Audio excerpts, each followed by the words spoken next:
Gravando! Pessoal, todo mundo sorrindo, por favor. Agora a gente está no ar. A audiência nacional e internacional estão aqui para brindar mais uma vez um último workshop do ano, não sendo a nossa última atividade. E eu lembro a vocês que hoje nós temos duas pessoas maravilhosas que vieram trazer um tema extremamente relevante para nós, Helena, Leonardo, Tenório, que é vendas. É a questão da comercialização, como é que a gente entra no mercado, como é que a gente faz esse marketing, go-to-market, como é que a gente leva efetivamente aquilo que a gente tem de melhor para esse cliente que tanta gente vem pesquisando, trabalhando. E vocês que ainda não conseguiram fechar o seu Natal, peguem todas as dicas do nosso amigo Basílio e da Cláudia sobre o tema que vai ser falado aqui, que é extremamente importante. Eu vou ficar como acompanhante, mediador, e lembro que nós temos duas pérolas que vão falar hoje, que é a Cláudia e que é o Basílio, que tem aí uma estrada longa nessa temática. Cláudia, a bola está com você. Então, eu estou aqui com um chapéu de Startup Rio. O Basílio, ele é meu sócio, ele vai explicar aí. O especialista de vendas na Biz Studio é o Basílio. Então, quem vai ter a fala hoje é o Basílio. Eu sou mais especialista na área de marketing, na Biz Studio. Ele é fera, ele vai se apresentar, então a bola está com o Basílio. Bom, boa tarde ou boa noite? Ainda não sei. Boa tarde. Vai para o boa tarde. Prazer imenso estar aqui com vocês. Meu nome é Basílio Castelo Branco, fazendo eu vou falar um pouquinho da minha vida pregressa. Depois que a gente passa de determinada idade, não tem mais currículo. É vida pregressa, que nem bandido, né? Você já tem um monte de coisa para colocar junto. Bom, basicamente, eu tenho duas vertentes de especialização. A minha vida profissional, a primeira carreira foi na área de recursos humanos, mais especificamente na área de T&D, treinamento e desenvolvimento, com especialização em desenvolvimento gerencial. E já naquela época sempre tive, desde o começo, o meu pé dentro da área comercial. Consequentemente, depois disso, não vou falar quantas décadas, porque vou assustar alguns aqui, né? Mas a realidade é que depois a gente se especializou na área comercial, porque era uma atividade que a gente fazia no desenvolvimento de gestores, e cada vez mais, já naquela época, eu tinha aquela tendência pela área comercial, pela facilidade que eu tinha de trabalhar, já que tudo em vendas é parametrizado. Ou seja, já naquela época a gente tinha consciência desse boom que é hoje, né? Nesse mundo novo digital, principalmente na área comercial, a gente vai falar um pouco disso. Isso me facilitou e me facilita bastante. Então, eu tenho essas duas vertentes. A minha especialização na área comercial foi venda complexa, B2B. Eu falo B2B, B2G, B2B2B, os B todos. Tá? A gente tem, obviamente, a maior especialização é no B2B, tá? Maior do que as outras, do que no B2C, mas isso não quer dizer que a gente não atue, até porque a gente assessora e trabalha com processos de várias organizações, das mais variados segmentos que você possa imaginar. Nesse caminho, a gente se especializou mais ainda, né? Eu sou especializado em planejamento de vendas, eu sou professor do IAG, da PUC, no programa de formação de gestores comerciais, onde sou responsável pela cadeira de planejamento de vendas. Vocês imaginam que maravilha que é nesse futebol de gaveta que a gente está vivendo hoje, né? Planejamento de vendas, onde a gente orienta profissionais no nível, a maioria no nível gerencial e alguns até CEOs, donos de empresa, né? Nesse momento que a gente vive de planejamento, com todas as idiosincrasias que tem por trás disso. Então, eu recebi a incumbência de conversar com vocês hoje sobre um tema na área comercial chamado negociação em vendas. Então, é em cima desse tema, negociação em vendas, que eu vou desenvolver todo um conteúdo e, obviamente, eu quero começar pedindo a vocês que, levantando a mão, tá? Eu vou pedir para vocês levantarem a mão mesmo aí no vídeo, que eu estou olhando para vocês, apesar da câmera estar aqui na minha frente, estou olhando para vocês. Levantar a mão. Eu tenho uma boa e uma má notícia. O que vocês querem primeiro? Quem quiser primeiro a má notícia, levanta a mão. A maioria. Então, a má notícia, tá, é que, infelizmente, negociação em vendas não acontece tão somente no momento em que você está entregando aquela coisa chamada proposta e tem que negociar preço. Essa é a má notícia. A boa notícia é que você pode negociar em cada uma das etapas, de cada uma das fases de todo o processo de vendas. Eu vou me orientar para o processo B2B, tá? Aproveitando e dizendo logo para vocês que hoje, além de professor da PUC, além de ser um cara que tem todo um para trás, eu sou diretor de pessoas, pela formação que a gente tem, por tudo aquilo que a gente tem de bagagem, pessoas e comercial da Biz Studio. Consequentemente, a gente atua com um modelo. Eu vou falar do modelo mais tradicional, o Oba-Oba tradicional, e depois eu vou falar um pouco do modelo que é o processo centrado no cliente, que é o modelo que nós usamos lá na Biz Studio e que realmente é hoje o la crème de la crème na nossa visão. Tá? Então, começando, vamos falar um pouquinho sobre o processo de vendas B2C, só para não dizer que não falamos de flores. A grande realidade... Basílio, você vai fazer alguma apresentação, algum PPT? Olha, eu tenho até aqui posso apresentar uma frente. Você fica tranquilo, só estou chamando a atenção, porque, se você quiser, já está liberado o compartilhamento. Tá legal. Então, se houver, eu compartilho, mas não agora, porque agora eu vou dar uma entrada, só uma primeira escovada, e pedindo desculpas à dupla dinâmica Fernando e Cláudio, eu queria deixar para os demais a seguinte colocação. Nós estamos num momento onde a interação é fundamental. Então, eu vou ficar falando aqui que nem um louco, desvairado, eu posso ficar horas, né, falando. Mas eu acho que não tem nada a ver, a troca é que é essencial. Então, eu vou falar um monte de coisas importantes e algumas besteiras, até porque faz parte do show. E eu queria que vocês, naquela hora, dissessem, não, isso aí é besteira, eu quero... E aí a gente mergulha junto. A minha experiência me mostra que isso torna-se muito mais produtivo, porque a gente não perde.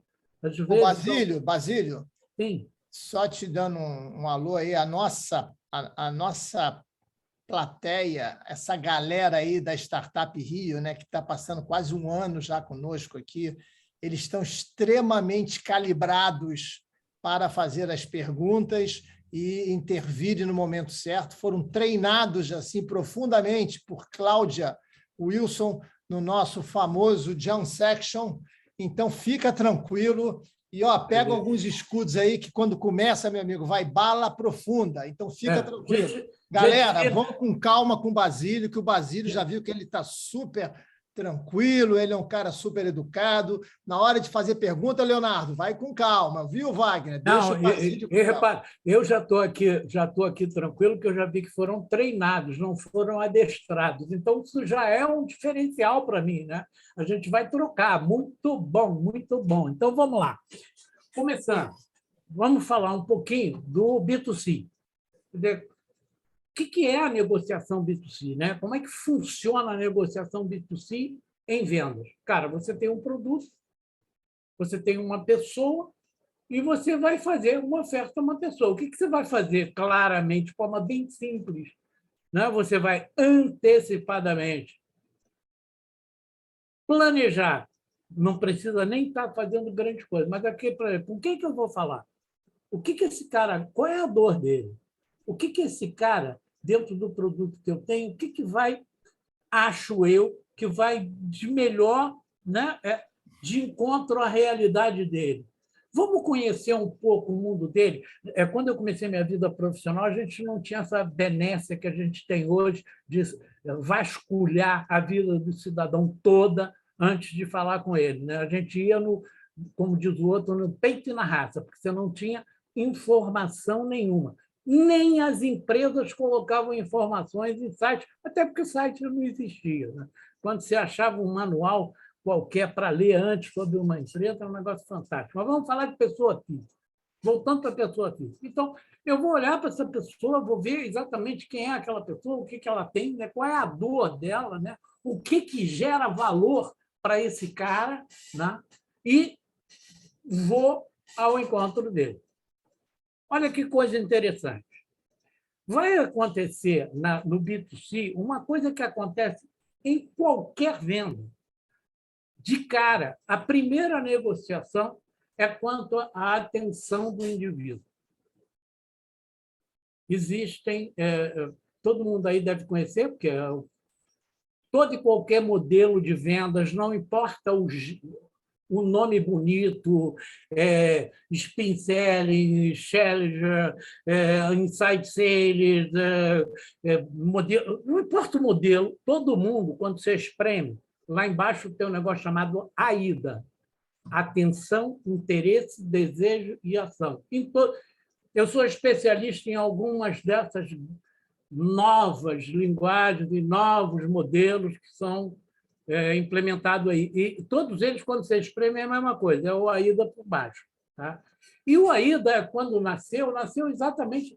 O AIDA tinha muito mais cara de B2C do que B2B, apesar de, quando ele foi criado para a área de publicidade e propaganda. Porém, ele sempre teve cara de B2C.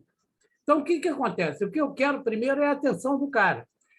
Lembrando a vocês que a atenção ela acontece em 2 momentos. Eu tenho um negócio chamado o indivíduo ele se permite, ele se expõe a você. A gente chama de exposição seletiva. Ou seja, a pessoa, por algum motivo, estou falando pessoa física ainda, tá? Se expõe a você. A exposição seletiva não significa necessariamente a atenção seletiva. O que difere um do outro? Uma coisa é eu estar na frente de vocês, outra coisa é eu estar na frente de vocês e, enquanto vocês estão falando, eu estou fazendo outras coisas no computador, estou atendendo o telefone, estou fazendo...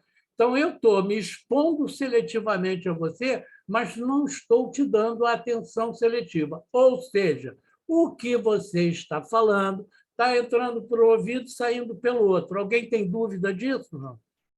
Então, esse aí é o primeiro ponto de negociação. Negociar a atenção seletiva do seu interlocutor. Como fazer isso? Né? A pergunta que todo mundo faz. Mas como é que eu faço isso? Simplesmente chamando, lembra, a atenção, despertando a atenção dele sobre aquilo que você pretende conversar com ele.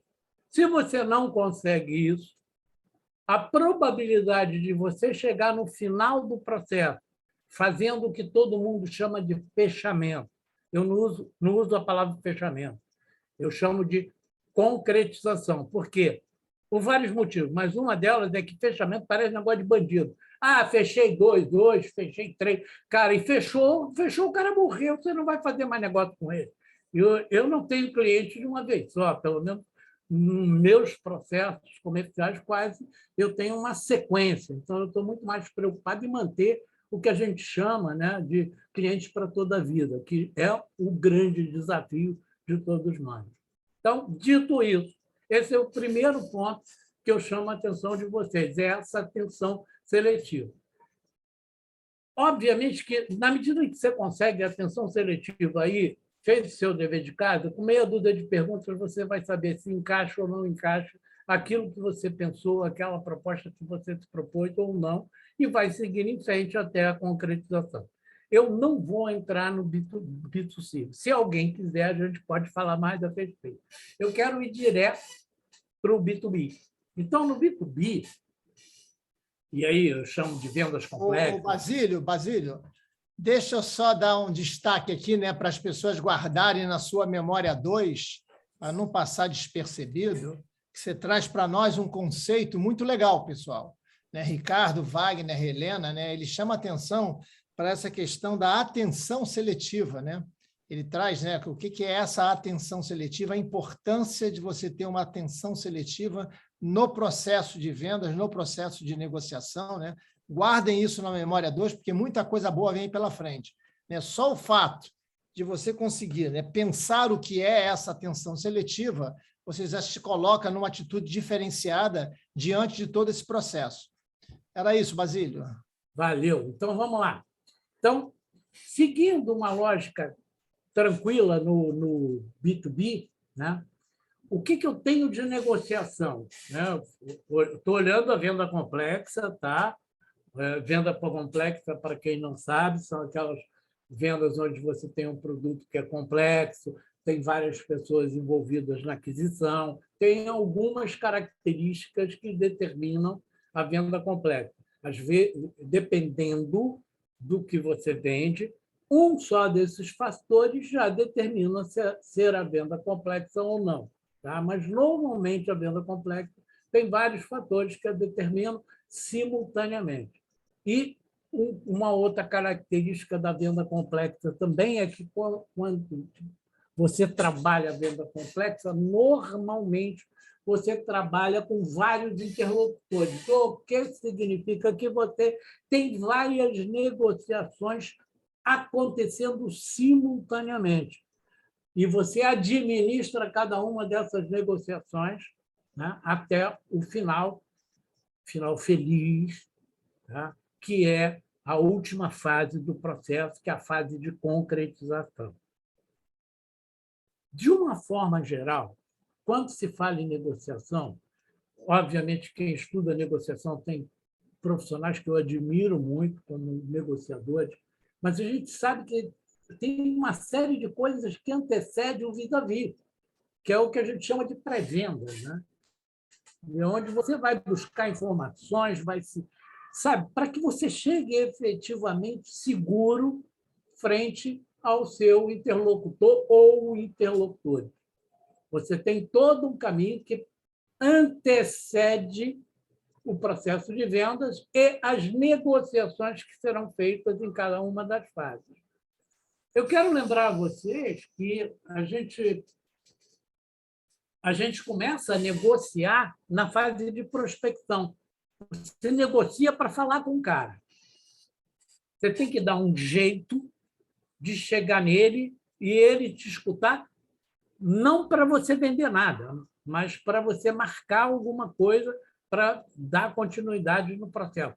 Primeira fase da negociação. Não tem fórmula mágica.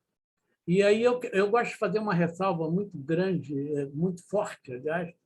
Diga, Luiz, diga. Quer perguntar? Não?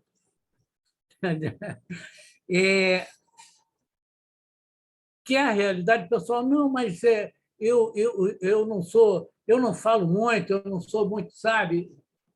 Cara, todas as pesquisas que são feitas na atualidade sobre o perfil do vendedor ideal estão cada vez mais, e eu diria sem errar, fortalecendo que as pessoas introspectivas, quando bem trabalhadas, quando bem preparadas, conseguem mais sucesso do que os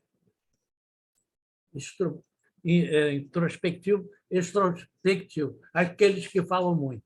Então, a ideia era que o vendedor que fala muito é o que ganha. Acabou, cara. Não é mais isso.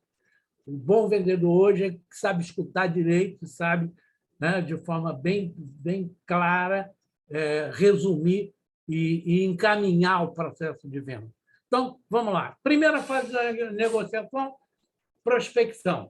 Negociar para falar com o cliente. Segunda fase da negociação, você negocia para conseguir as informações básicas, que é a qualificação, a famosa qualificação. Quer dizer, eu estou falando com você, eu suspeito que você seja um provável cliente. Todo mundo chama de prospect, eu chamo de suspect e prospect, suspeito e provável.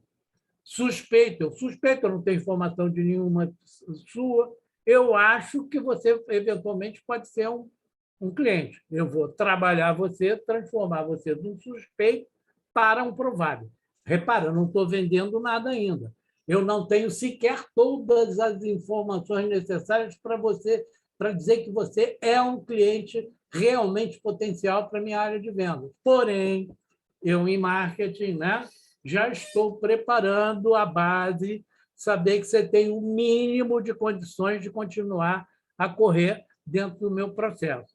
Para só mais na frente, eu vou mostrar isso mais na frente, qualificar mais. Então, eu tenho esse segundo momento, que é conseguir as informações básicas na prospecção e qualificação, já é outro momento de negociação. Logo a seguir, eu tenho que negociar, né, as informações e trazer as informações mais profundas para que eu possa adequar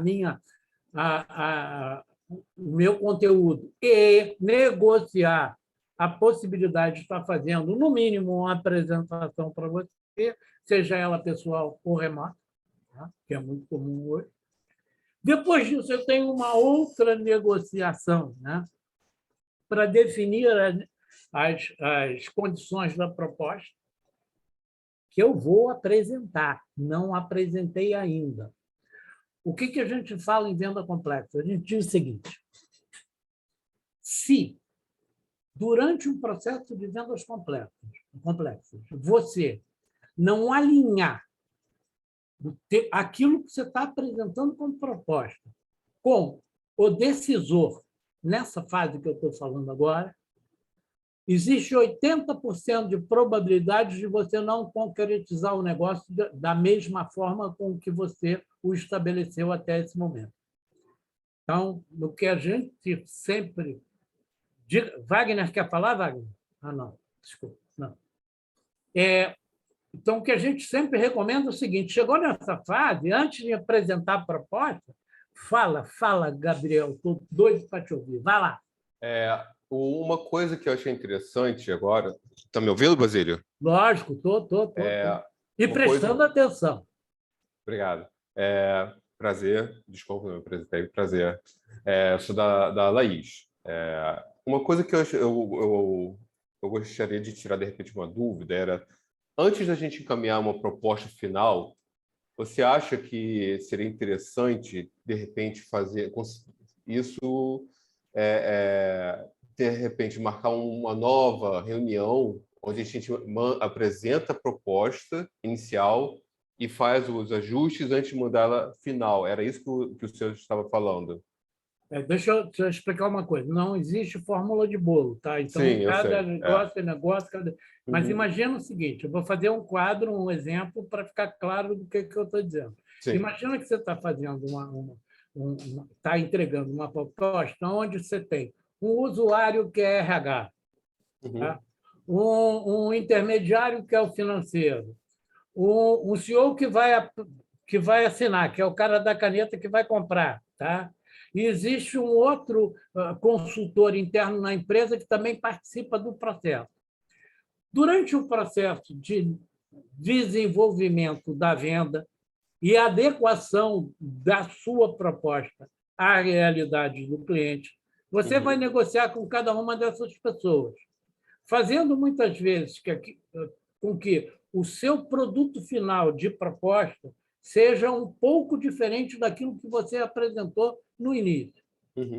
Se, no início da proposta, você conseguiu a benesse de ganhar a oportunidade de estar falando para o grupo todo, onde normalmente o CEO está ali presente, e ele autoriza a continuidade do negócio, e depois você fez essas negociações, antes de entregar, afinal, o ideal é que você consiga uma abertura para voltar ao CEO e dizer para eles: olha, de tudo aquilo que nós... Quero lhe agradecer mais uma vez e lhe dizer que, olha, esse ponto tiveram os ajustes dessa natureza, o que significa isso.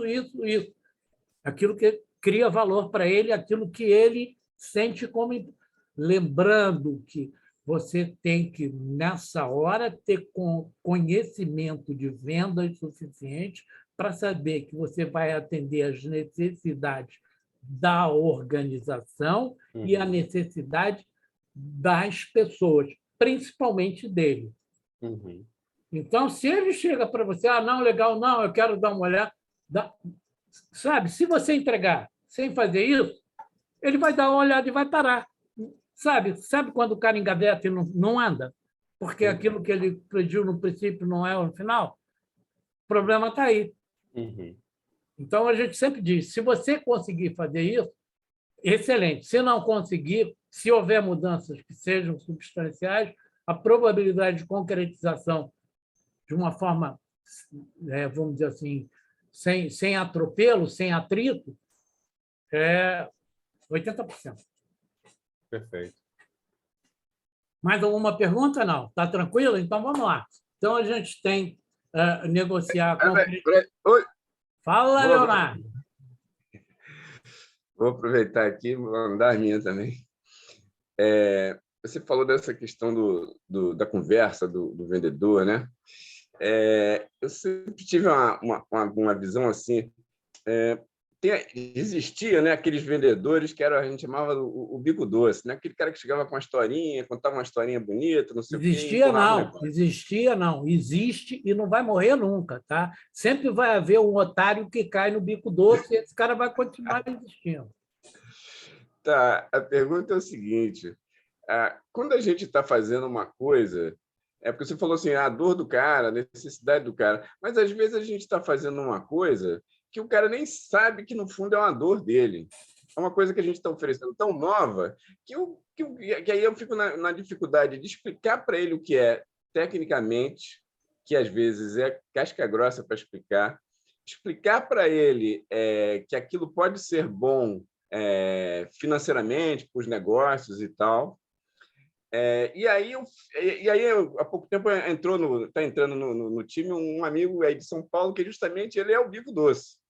E eu estou tentando botar sabedoria na cascata dele. Eu não sei se isso é uma boa ou se é uma ruim, ou seja, tentar unir. Leonardo, olha só. Eu vou responder. Desculpa, porque eu já entendi, está parada, já vou responder na lata. Hoje, né, o que está acontecendo? O processo comercial mudou nos últimos anos, mudou violentamente. Então, você vai ver isso já, quando eu vou mostrar o nosso processo que a gente usa. Hoje, a gente tem 3 grandes grupos, tá? Marketing, vendas e sucesso do cliente. Os três juntos, hoje, são denominados de Revenue Operation, operações de receita. São essas 3 atividades que botam a receita para dentro de casa. Então, as 3 elas se fundiram praticamente, estão trabalhando juntas. Esse modelo chama-se, se vocês quiserem pesquisar, REVOP, R-E-V-O-P-S, REVOP. Não tem o S, não. P de REVOP. Tá? É só pesquisar que vocês vão encontrar. É um modelo que vem arrancando o mundo aí pela frente. Deixa eu abaixar aqui a janela, vocês devem estar ouvindo a chuva aqui. Só um segundo.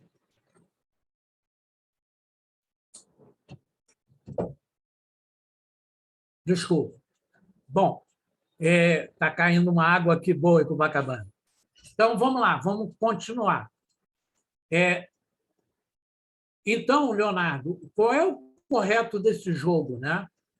Hoje, esse indivíduo que você está falando, que você está procurando fazer com que ele conheça um negócio que ele não conhece, é trabalhado dentro do marketing, por um marketing que está bem badalado aí, né? Que você joga ele para ser educado. É o famoso marketing de conteúdo. onde você faz um processo de educação desse indivíduo para que ele chegue a um estágio que seja viável você conversar com ele. Senão você vai falar abobrinha. Você sai da sala, ele chama o assessor dele e diz: não deixa esse cara voltar, não. Falou aqui meia hora de uma porrada de coisa que eu não entendi nada, tá? Não deixa ele voltar aqui, não. Ocupou meu tempo. Eu não conheço o que você está falando. Não tem a menor... E olha, dependendo da atividade que você exerce, e eu vou falar mal da área de TI, porque a Cláudia gosta, né? TI, por exemplo, TI cada semana aparece com um negócio novo, né? Tem uma pirotecnia nova. E os pobres coitados, muitas vezes, dos CEOs, não entendem nada. Ainda tem muito diretor que, se você botar uma planilha de Excel na frente dele, ele tem uma síncope, passa mal, fica empolado. Tá? Pô, você vai lá e diz que agora o senhor vai andar nas nuvens. E o cara, já estou andando, não estou entendendo nada do que você está falando. Sacou? É mais ou menos por aí. Quer dizer, isso é fazer de planejamento, tá, Leonardo? Antes de eu ir para o cara, eu quero saber quem é esse cara, até onde ele conhece, até onde ele tem embasamento, para mim poder dialogar com ele e usar termos técnicos, né? Que vocês vão ver agora, eu vou apresentar para vocês uma sopa de letrinha, tá? E a Cláudia me puxa as orelhas, porque eu normalmente não coloco as definições. Eu trouxe todas as definições para vocês ficarem bem satisfeitos. Porque é um mundo de sopa de letrinha, cara. Entendeu? Então, é isso que eu queria colocar. Satisfeito, Leonardo? Atendi a tua colocação. Muito cuidado, tá, em colocar um cara bico doce que não tem embasamento. Se ele encontrar um cara que tem embasamento, vai ver que ele é bico doce. E aí você perde o negócio. Tá claro? Bom, vamos lá. E, além disso, negociação ainda também no pós-venda. Tá? Então, depois da venda propriamente dita, você ainda tem, né? Você tem o pós-venda, o que a gente chama de primeiros passos de pós-venda. Hoje tem nome bonito, tá? Leonardo, é onboard, tá? É bonito, né? Onboard. É o nome que deram para o fato do cara começar a usar o seu... E é uma verdade, gente. A gente é usuário de produto e serviço. Os caras vendem... Teve uma época na minha vida pregressa que eu trabalhei na área de seguros. E era uma coisa que eu falava sempre. Cara, os corretores, de uma forma geral, né, devia ter atrás do cartãozinho, né? Se você tiver algum problema, ligue para esse número. Se você conseguir falar comigo, você ganha uma televisão a cores. Porque eles somem. Você não consegue nunca mais ver a cara dos caras. Entendeu? E é mais ou menos por aí. Às vezes, eu não sei se acontece com vocês, mas a realidade da minha idade, pelo menos, é assim ainda, né? Muitas vezes a gente fica com medo de ligar para o fornecedor, tamanho imbróglio que a gente vai se meter. Eles vão falar tanta coisa que, em vez de resolver o meu problema, eu saio pior do que eu entrei. Então, todos esses... Isso é sucesso do cliente, tá? A gente vai falar logo em seguida. Bom, alguma pergunta até aqui? Então, a ideia é que a gente tenha todas essas negociações para chegar no ganha-ganha no final, tá? Então, pré-planejamento, falei, né? Conseguir informações, apresentar a solução, definir as condições e fazer o pós-venda. Diga, Gabriel. Voltando um pouquinho o que o senhor estava falando na parte da pré-venda, eu acho que eu sempre trabalhei com vendas, né? Mas nunca muito focado no B2B, né? E a internet ficou ruim, mas o senhor falou alguma coisa, ia começar a falar alguma coisa sobre os corretores. E eu fui por muito tempo corretor de imóvel. Não sei se você ia falar alguma coisa deles. Só que aí a minha internet caiu porque também está chovendo aqui. Então não sei se você falou mal ou falou bem. Então vamos mas de lá. qualquer maneira. Eu falei mal, mas falo bem. Parabéns. O objetivo da existência dos corretores tem um nome, chama-se capilaridade. Tá? Aham. Nenhuma organização consegue a capilaridade que a corretagem conseguia no passado recente, né? Até porque não existia internet, não existia uma série de ferramentas que hoje existe. E no passado recente, se você não tivesse a capilaridade através de corretores, você não ia conseguir chegar a todos os públicos. Hoje, isso se modificou, está mudando. Eu digo, Gabriel, que a área de corretagem, e aí não é...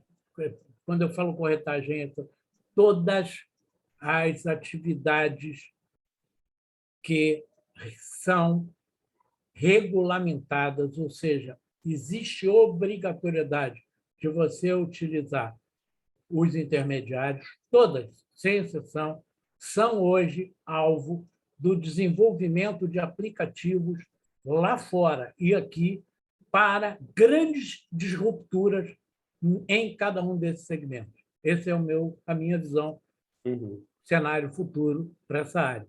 Isso não quer dizer que o corretor vai morrer, não, tá?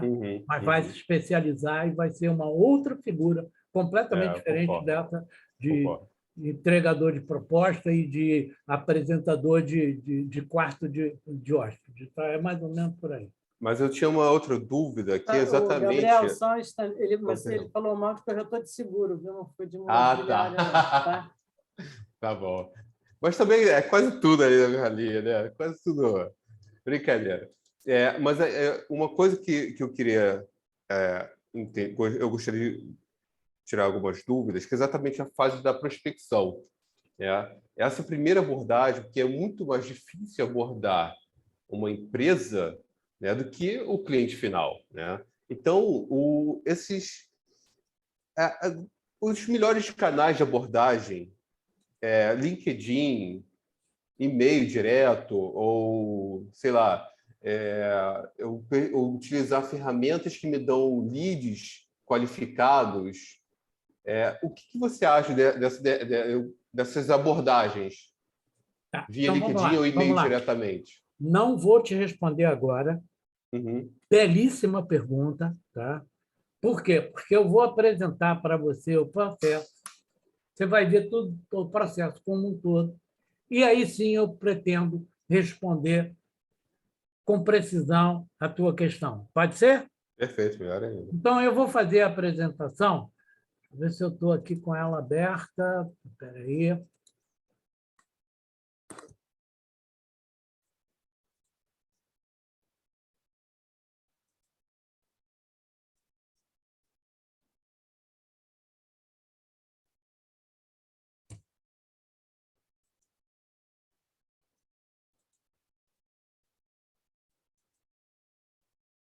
Estão vendo aí?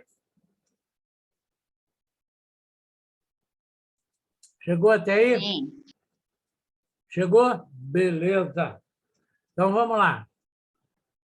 Tá, a sopa de letrinha está toda explicada lá embaixo, viu, Cláudio? Nota que está tudo explicado aí embaixo. Vamos lá. Olha só o que é um processo centrado no cliente. Só lembrando o seguinte, processo de vendas, tá? Ele normalmente tem, em média, de 5 a 8 etapas. Esse aí, você vê que ele está bem quebrado, né? Ele está com 8 etapas, tá? Porque eu imaginei e eu trabalho com um processo bem especificado, bem detalhado, para as pessoas entenderem. Mas a maioria dos processos tem menos do que essas 8 etapas. Tá? Essas 8 etapas são para empresas que já estejam num processo bastante avançado de venda. Vamos lá. Então, eu tenho 3 grandes fases. Lembra do REVOP que eu falei para vocês? Primeira, geração de demanda qualificada. Segunda, aquisição. Terceira, sucesso do cliente. Na primeira fase, eu tenho o quê? As etapas de geração de demanda qualificada, eu tenho reconhecer, qualificar e educar. Na aquisição, eu tenho selecionar, vender e embarcar. E, no sucesso do cliente, eu tenho uso e impacto e expansão e retenção. O que é cada uma delas e quais são os processos de negociação que estão inseridos em cada uma delas? Primeiro, tá? geração de demanda qualificada. É nessa etapa aí que eu vou buscar os leads, os suspeitos, que eu vou transformar em prováveis.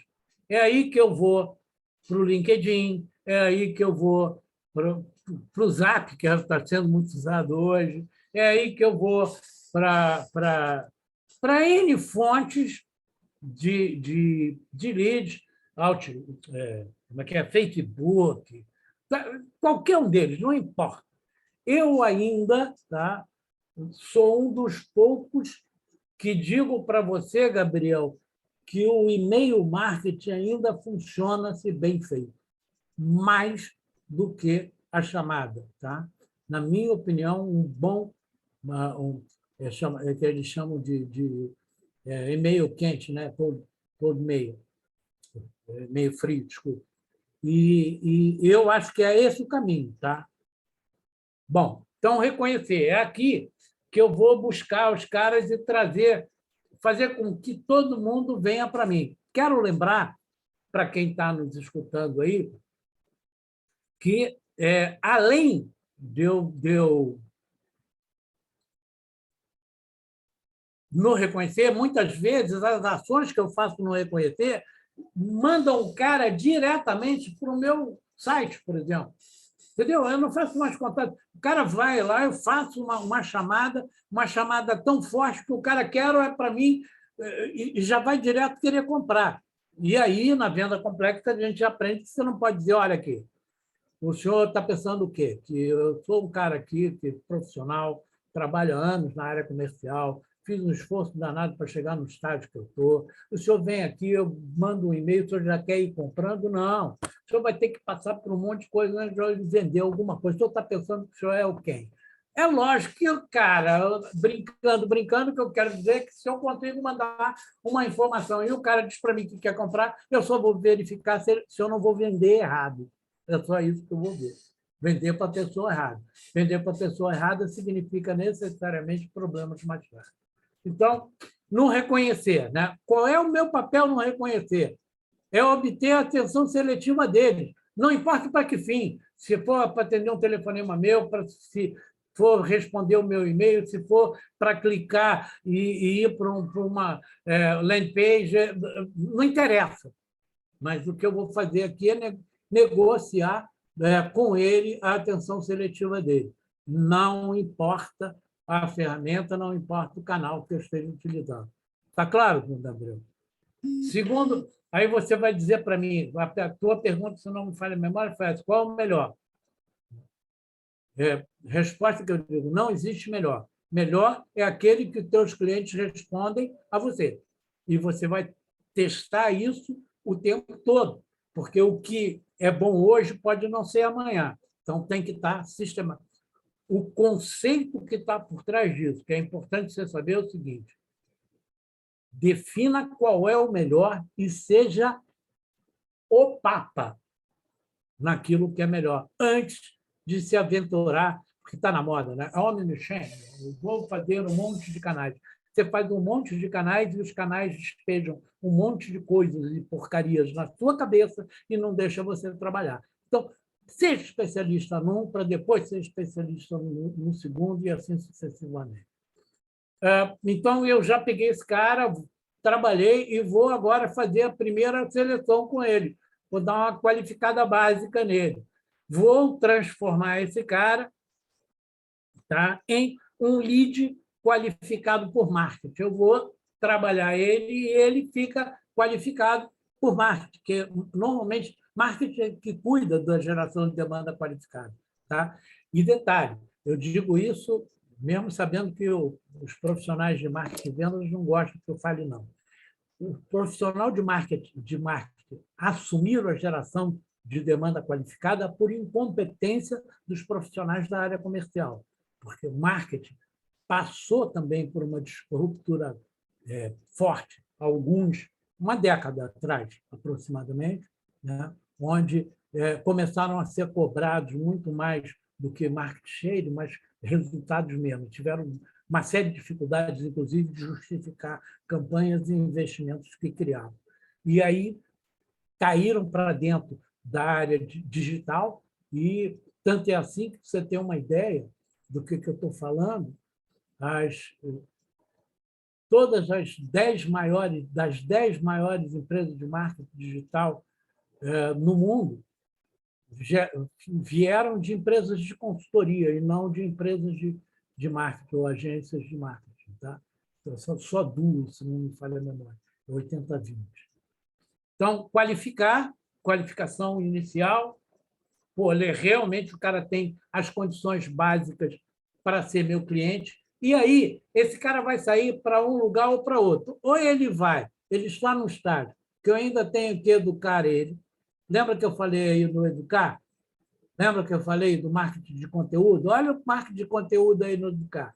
Eu vou dar uma preparada nesse cara, dar uma ajeitada nesse cara para jogar ele para vendas. Na hora que eu achar que ele... quando eu qualificar, ver que ele já tem o jeitão para ir para vendas, eu vou mandar para vendas. Olha aqui na vendas, aí, que é o aquisições, a primeira fase é o selecionar. Tá? Eu vou fazer uma segunda qualificação com ele. Eu vou dar uma espremida para ver se esse cara é realmente aquilo que eu quero como cliente para mim, se eu vou ser bom para ele, ele vai ser bom para mim. Só aí ele entra para a área de venda. Então, olhando no quadrinho embaixo, olha só, reconhecer a atenção seletiva, qualificar a obtenção dos dados básicos e despertar o interesse, tá? Educar, aumentar o interesse e levar ele a ter desejo de possuir o meu produto ou serviço, e aí eu jogo ele para venda. Então, ele passa para o selecionar, e do selecionar, ele está aí que é o lead aceito por vendas, é quando ele entra no selecionar. E depois tem o lead qualificado por vendas, quer dizer, eu qualifiquei dentro de vendas no selecionar, e agora é que vai para a venda, propriamente dito. A figura, o nome desse cara que trabalha aí, a gente chama de closer, é o fechador, é realmente o vendedor. Esse cara é caro. Então, eu não posso estar botando um monte de porcaria na mão dele, porque ele não vai, por melhor que ele seja, ele não vai transformar porcaria em coisa boa. Então, eu vou estar jogando fora o potencial que eu tenho dentro de casa. Então, o cuidado que eu tenho que ter para chegar na venda. Tá? E, finalmente, ainda aí, eu acabei de vender, tenho o contrato, está na mão, está assinado, está ganho, entra o embarcar, o onboarding, que eu já falei aqui também, que é o momento em que o indivíduo começa a usar efetivamente o seu produto ou serviço. Você tem que ter certeza que ele vai fazer o uso correto e vai ficar satisfeito com o que você vendeu, porque senão ele vai devolver o seu produto e falar mal de você. A gente já viu esse filme, aliás, a gente vê esse filme em algumas organizações. Depois aí do embarcar, eu vou agora sim... Não, deixa eu olhar embaixo aqui, que é importante. Então, selecionar a obtenção dos dados complementares, aumentar o desejo. Vender, conseguir a ação de comprar dele. Quer dizer, fazer ele assinar o contrato. Embarcar, acompanhamento do correto e pleno uso do produto. E, finalmente, sucesso do cliente, que tem o uso e impacto, e expansão e retenção. No uso e impacto, eu tenho um cliente ativo, tá? Eu tenho que olhar, né, a receita mensal recorrente dele, como é que eu estou trabalhando isso, e, finalmente, na expansão e retenção, onde eu tenho que trabalhar o valor do tempo de vida do cliente, fazer com que esse cliente fique comigo o maior tempo possível, que é para...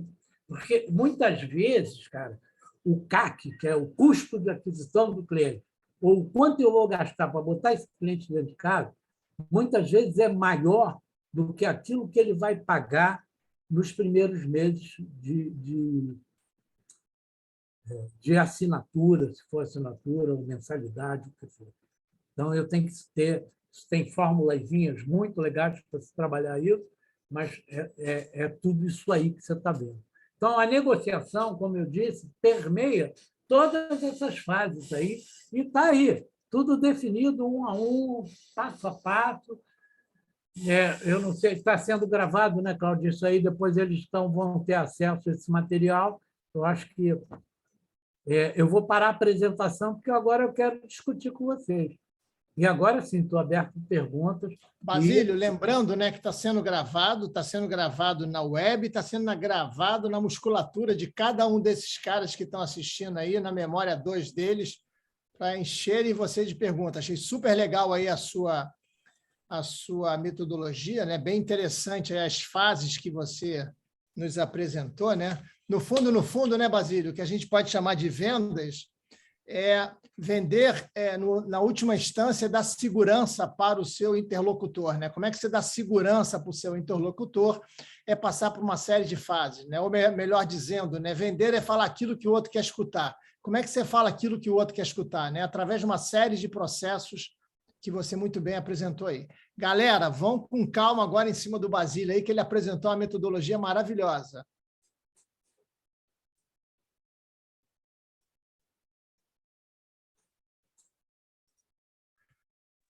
Oi, estão vendo? Estamos vendo o Wagner. O Wagner já aprontou lá a bazuca dele. Segura, Basílio. Não, eu fiquei Pode muito ir, interessado nesse RVOP, é isso que você fala? Uma sigla? REVOP. REVOP. Eu fiquei bem interessado, quero saber mais sobre isso. Bom, cara, REVOP, como eu te disse, é na verdade, olha só, vamos entender uma coisa, porque eu acho legal, essa tua pergunta me dá ensejo de falar um monte de coisa que eu gosto. Primeiro, vamos entender essa revolução que está acontecendo na área comercial. Porque agora é tudo novidade. Não é, não. Eu já li mais livros do que esses livros que estão atrás do pote. Tá? Só que eu deixei só um pouquinho aqui, mas atrás do pote tem um monte eu já li muito mais do que isso. Eu sempre fui rápido. Opa, então o cara é muito bom, hein? Eu vou botar o resto dos livros aqui para competir com ele. Eu sou da época que não se tinha. Nós tínhamos livrarias especializadas aqui no Brasil, onde a gente ia buscar os livros que saíam, eram editados lá fora. Hoje eu acompanho a maioria, leio muito, gosto de acompanhar o mundo inteiro. Sou apaixonado pela Austrália. Para mim, a Austrália foi o Brasil que deu certo para um monte de coisa, né? E tento buscar de várias fontes essas informações. Então, no caso do REVOP, o REVOP na verdade, é uma das revoluções que estavam acontecendo lá fora, principalmente aí nos Estados Unidos, tá? Com muita força, e na Europa vinha também. Tá? Eu acompanho muito pessoal da Inglaterra, eles já vinham também falando muito nisso. Eu faço algumas assinaturas que me dão essas informações, eu fico que nem um maluco atrás. E o que acontece? Como outras mudanças, teve um certo break na onda com a pandemia. Tá? Então, na minha visão, vem muito forte agora. Mas, na realidade brasileira, tá? Poucas empresas têm a maturidade necessária para trabalhar dessa maneira. Especificamente, não querendo fazer propaganda, mas já fazendo, na Bizap a gente trabalha com esse modelo. Então, a gente sente a dificuldade, muitas vezes, do entendimento do empresário brasileiro de juntar tudo isso, porque ele está acostumado a trabalhar com as caixinhas, cada caixinha nessa caixinha. E agora acabou a caixinha, cara, é uma coisa só.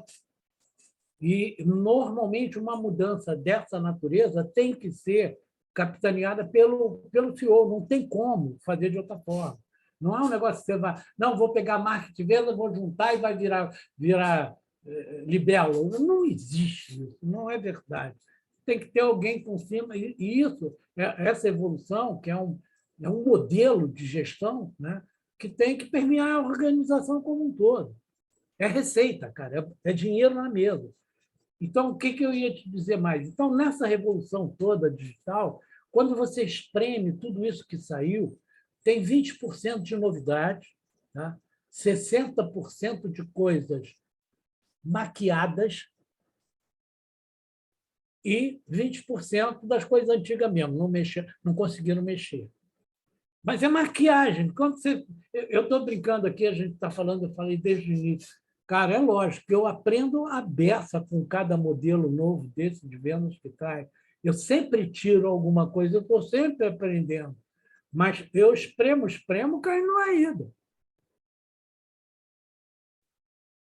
E a gente tem que ter consciência que essa mudança não vai parar mais. Tá? Me preocupa muito, Wagner, a velocidade com que essas mudanças estão acontecendo e a incapacidade de grande parte das pequenas e médias empresas brasileiras não conseguirem acompanhar esse tranco. Ou seja, olhando por um cenário mais pesado, tem muita fusão e aquisição ainda para acontecer e ainda vai quebrar muita gente pela incapacidade de se adaptar a esse novo mundo que está por aí. Respondi? Basílio, e como uma startup se adequa a esse modelo? Como é que é? Como uma startup se adequa a esse modelo? Seguindo a vantagem, aqui, que eu vou para o vantagem... inferno, porque eu faço pergunta ruim, entendeu? Pergunta desferida, eu vou para o inferno. Vamos lá. A vantagem da startup é que ela está começando, mas isso aí é, como diz a Cláudia, usando termos de Cláudia, o mindset. Né? O mindset. Se o cara tem cabeça e consegue entender isso, cara, é um caminho que ele... Agora, o problema da startup brasileira é que a startup brasileira quer fazer isso, de preferência ganhando muito, não no mês que vem, mas no mês que passou. Ele quer ganhar antes, não dá, cara, não tem milagre.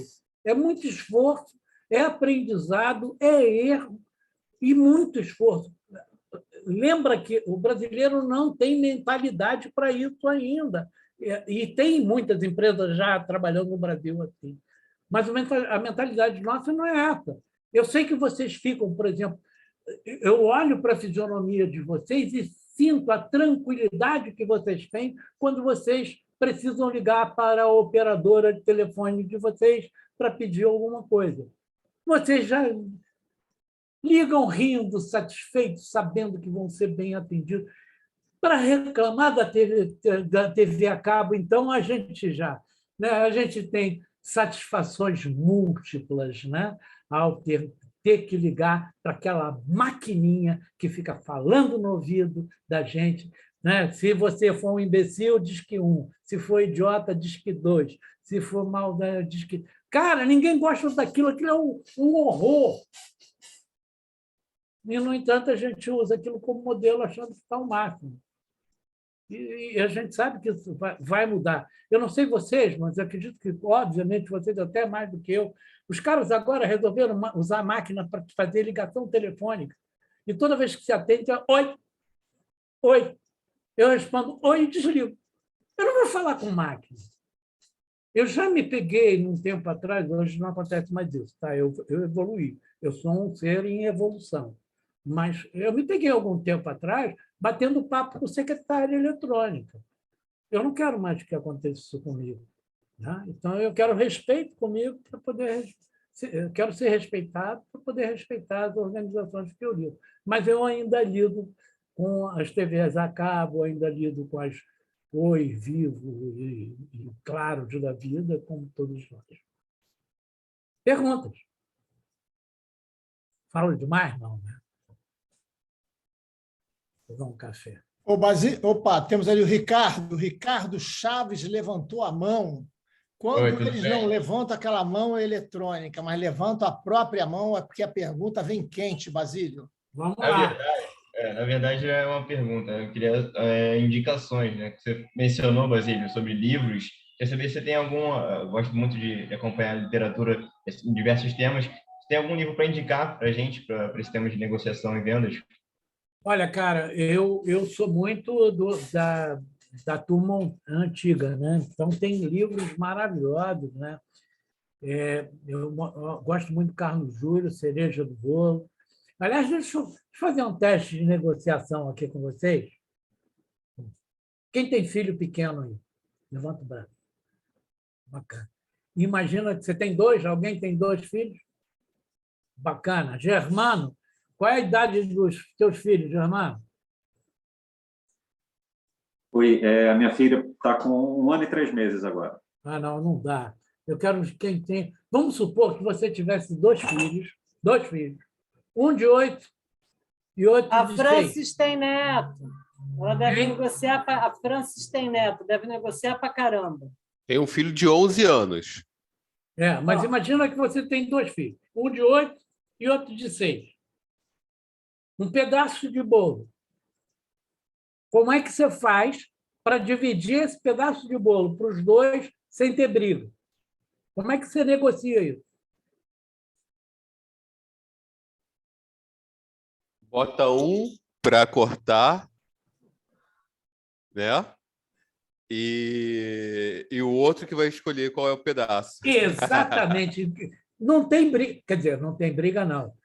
O que não está cortando vai ficar de olho no outro. Não, mais para cá. Não. Mas como ele vai escolher, ele está mais calmo. Quem vai escolher ele. Mas nem sempre, mesmo uma negociação como essa, ninguém garante que os dois saiam satisfeitos. Sempre diz ele pegou um pedaço maior. Tem sempre isso. Então, negociação é isso. Carlos Júlio é um exemplo, tá, Ricardo? Eu posso depois mandar para vocês aí uma pequena bibliografia a respeito, uns 4 ou 5 livros para vocês escolherem. Agora, lembrando, Ricardo, que o livro de negociação tem a ver com o modelo que você usa. Então, qual é aquele modelo que você usa, qual é o que se adequa mais à tua realidade. Tá? Mateus está com a mão levantada aí, Basílio. Fala, Mateus. Obrigado, Cláudia. Boa noite, pessoal. Basílio, eu queria trazer aqui um testemunho até, para a gente refletir junto. Eu sou italiano, né? Cheguei aqui no Brasil 2 anos e meio atrás, tá? E uma coisa que me impactou muito lá no início é o que hoje eu chamo de uma tendência compulsiva em negociar dos brasileiros. Ou seja, você vai numa qualquer tipo de loja e você precisa negociar. Ou seja, o valor ele é colocado um pouco mais alto, porque o vendedor sabe que o cliente vem e começa a lamentar e a negociar. Isso no início, cara, eu amo o Brasil, tá? Minha esposa é carioca, todo mundo aqui sabe que amo o Brasil, eu vivo aqui, moro aqui há muito tempo, então não é assim uma crítica. É para refletir junto. Eu queria saber de você, de onde vem, ou se é uma coisa cultural realmente, mas realmente é impressionante para mim. Tipo, eu vejo que tem lojas que colocam o valor lá em alto, porque sabe que chega o cliente e começa aquela negociação, e aquela negociação leva o preço um pouco mais baixo. Ao invés de você já colocar para o seu cliente o melhor preço. Se você é o meu cliente, eu já te coloco numa situação benéfica. Porque se você sair dali satisfeito, eu saio satisfeito também. Então, mas realmente é em segmentos diferentes. Eu lidei agora há pouco numa empresa de cozinha planejadas. Caramba, que negociação! Minha esposa, graças a Deus tem ela. Que aí ela fica lá, não, um pouco menos, não, um pouco mais. Caraca! E aí eu queria, quanto esse processo de negociação é compulsivo, quanto ele é benéfico, de onde ele vem, uma reflexão de você sobre esse assunto. Vamos lá. Bom, você tocou num ponto que é, vamos dizer assim, nevrálgico, né? Que é preço. Eu vou falar algumas besteiras aqui só para vocês entenderem claramente o que eu penso. Quem vende para pobre pede esmola para 2. Então, a primeira coisa que a gente tem que aprender é saber para quem que a gente está vendendo, se aquela pessoa com quem a gente está negociando tem os recursos necessários para comprar o nosso produto ou serviço. A pechincha tem um preço. Pechinchar tem um preço. Mateus, usando o teu exemplo, antes de ir para uma loja de compra de modulados, caberia a você, desculpe, tá, Mateus, mas caberia a você estudar um pouquinho o segmento. É um segmento que tem um percentual de lucratividade em cima dos seus produtos e serviços absurdo. Modulados, colchão. Eu não sei se vocês estão notando agora que tem loja de colchão em todo canto. Antigamente, você tropeçava num cabeleireiro e caía dentro de uma loja de colchão. Agora, você tropeça numa farmácia e cai dentro da loja de colchão. Mas tem em todo canto. As margens são alucinantes. Então, o que eu preparo para saber, tá, Matheus, antecipadamente, que esses caras eles trabalham com margens horrorosas e, consequentemente, o preço deles não é um preço justo. Quando a gente fala em precificação, o assunto aqui não é esse, mas quando a gente fala em precificação, a gente trabalha uma metodologia de precificação. Quando você... Repara, eu não estou dizendo para você que você não vai dar desconto, mas desconto é uma via de duas mãos. Eu te dou desconto porque eu estou ganhando alguma coisa e quero que você ganhe também. Você não precisa nem me pedir. Se você comprar uma unidade comigo, tem um preço. E aquele preço é um preço justo.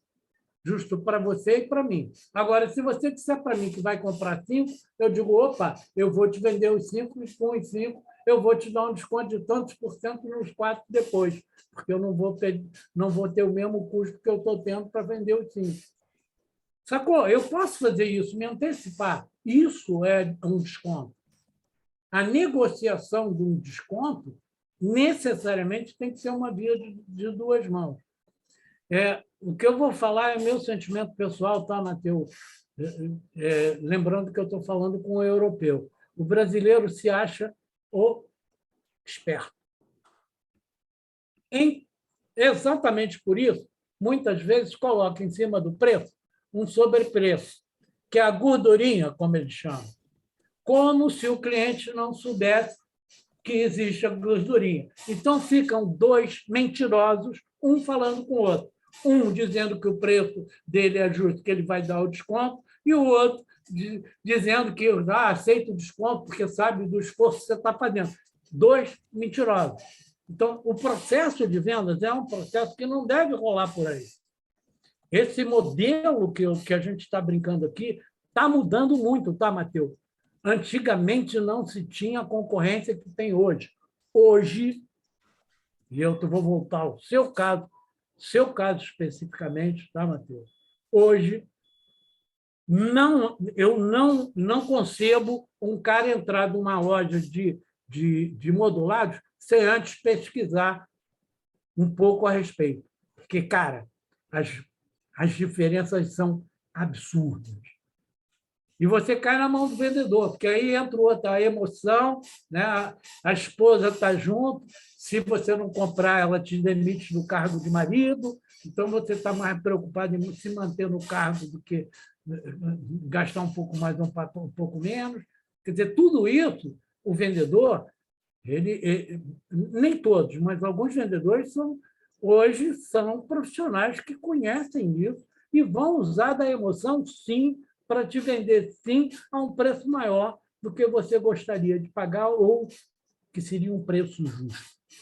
Ô, Basílio, eu quero trazer também aqui uma história. Deixa eu só colocar uma coisa rápida, Cláudia. É interessante, né, a pergunta do Matheus, porque ele traz, né, para nós a reflexão cultural, né?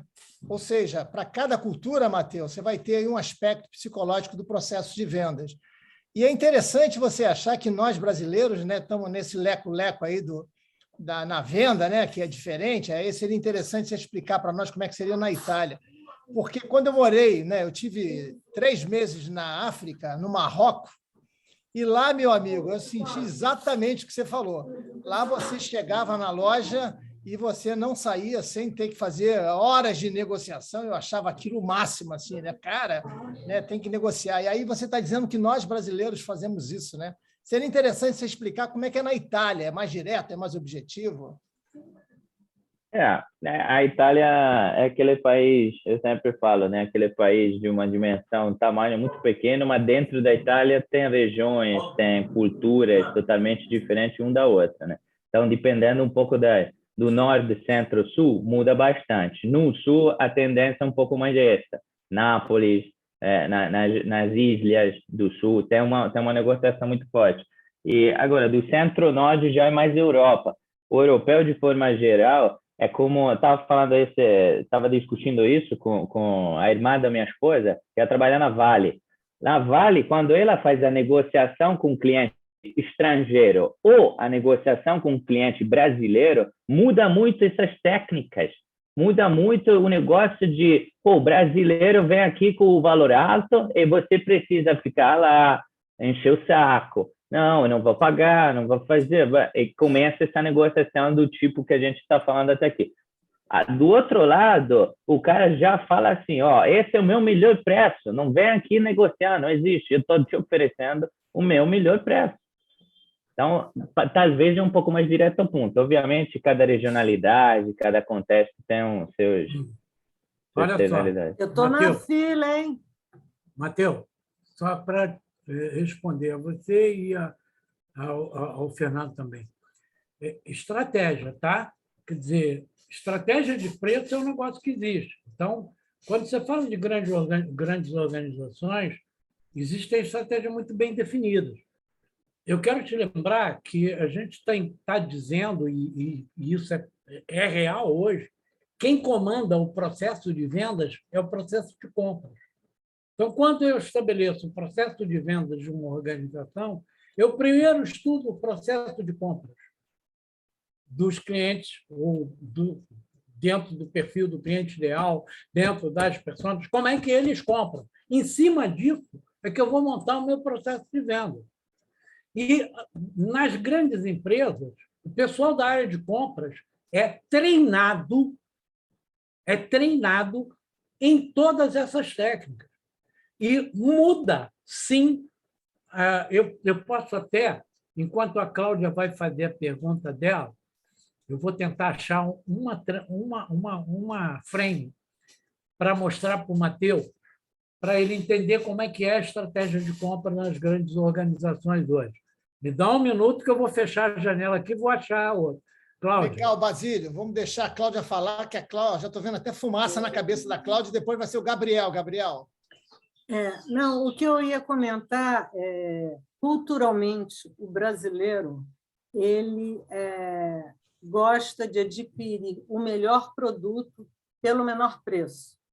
E faz parte da realização de compra dele, ele negociar o produto. Isso não tem jeito, é cultural. Lá fora, você comenta, né? Eu lido, às vezes, com um cliente lá de fora, eu mando a proposta e eles brincam assim comigo.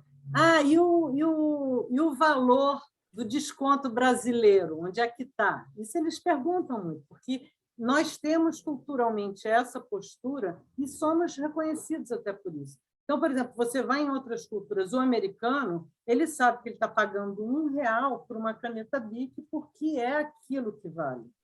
E se você oferecer uma caneta mais cara, ele entende que ele vai ter que pagar mais caro. Uma caneta com uma melhor qualidade, que ele vai ter que pagar mais caro. O brasileiro, ele tem por características culturais dele achar que, mesmo que a caneta seja mais cara, ele tem que espremer. Isso é uma coisa. A outra coisa que eu queria comentar foi o que o Basílio falou, né? Hoje mesmo eu estava conversando com um de vocês aqui, agora eu não me lembro exatamente com quem está falando, tudo isso também faz parte da cultura da empresa. Então, empresas mais tradicionais, elas tendem a ter aquele perfil de predador. Então, o que é o perfil de predador? Ele esfola o fornecedor, ele esfola o cliente, ele esfola toda a cadeia de valor dele. As empresas, hoje em dia, elas estão entendendo que isso é assassinar toda a sua cadeia de valor. Então, o importante é que você trabalhe num ganha-ganha. E, com isso, estão mudando um pouco esse pensamento do deixa enfiar o maior preço, porque se o cara cair, eu tô bem. Está mudando, mas a característica do brasileiro querer negociar não tem jeito. Isso daí, eu acho que só um tempo a gente vai conseguir mudar essa cultura. Legal, legal. Vou colocar aí no ar, hein?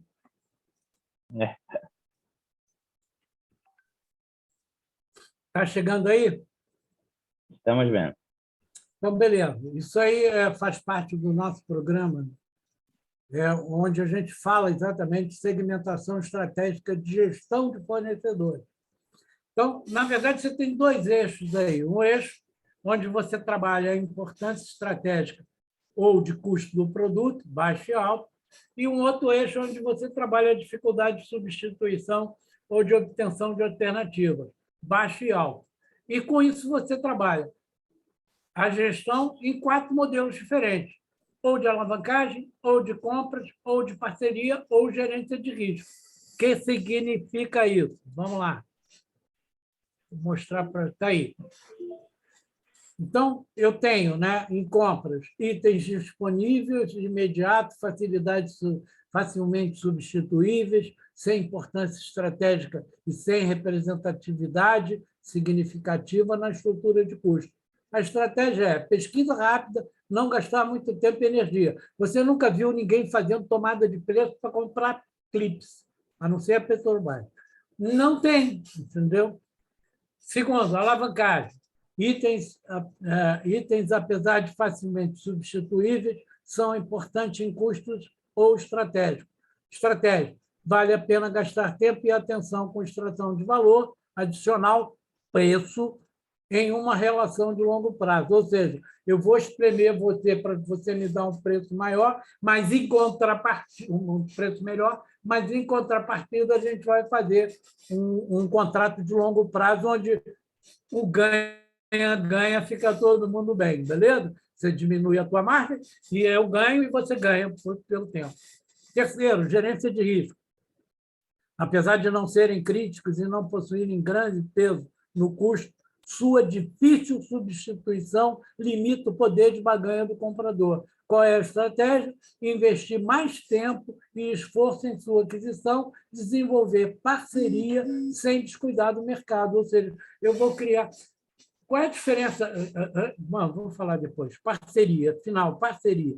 Itens críticos fundamentais do sucesso do comprador, tanto estratégica como financeiramente. A estratégia, formação de alianças com fornecedores selecionados. E aí vem a famosa distinção entre parceiro, o que é um parceiro e o que é um aliado. Qual é a diferença entre parceiro e aliado? Alguém me responde?